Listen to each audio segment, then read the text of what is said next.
The death toll from the novel coronavirus is still climbing in China. It's killed more than 130 people tonight.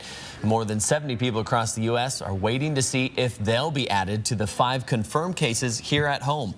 The first was announced in Washington just last week and prompting a wave of concern from our viewers. Since the news broke, we've been getting countless calls and questions from you about your risk of contracting the virus. So today, our Taylor Graham took those questions straight to a doctor. She's in studio with an important breakdown for your health.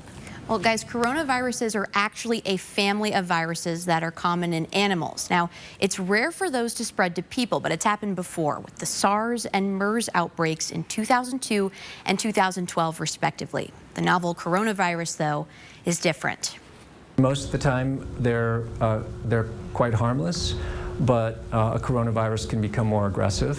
Like the novel coronavirus, which has infected thousands across the world, mainly in China, home to the epicenter of the outbreak. But Dr. Dave Chen with MultiCare says that aggression can progress from symptoms that come with a common cold. If you develop the coronavirus, it can go down into the lower respiratory tract and people can develop pneumonia.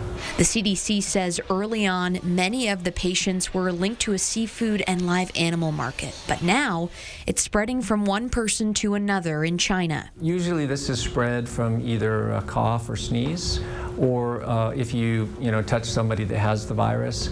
So that's the main concern. Meaning you won't contract the virus through the mail or imported products from China. There haven't been any reports of person-to-person transmission in the U.S. The 5 people who have tested positive here at home all traveled to China. Now, doctors like Chen are on high alert. The big issue for us right now is to identify people that might have come in contact. So taking a good history from patients, identifying whether they've traveled to China in the last 14 days if they have symptoms, or if they've been in contact with anybody that may have been in an area that has infection. People have a fever, particularly if they have a high fever, or if they start developing a cough or any respiratory symptoms, then they should be seen by their physician. Now, there's no vaccine to prevent this coronavirus, so the CDC says the best way to protect yourself is to avoid the virus altogether. Dr. Chen says if you haven't been to China recently or been in contact with someone who has, you shouldn't have reason to worry. Nia?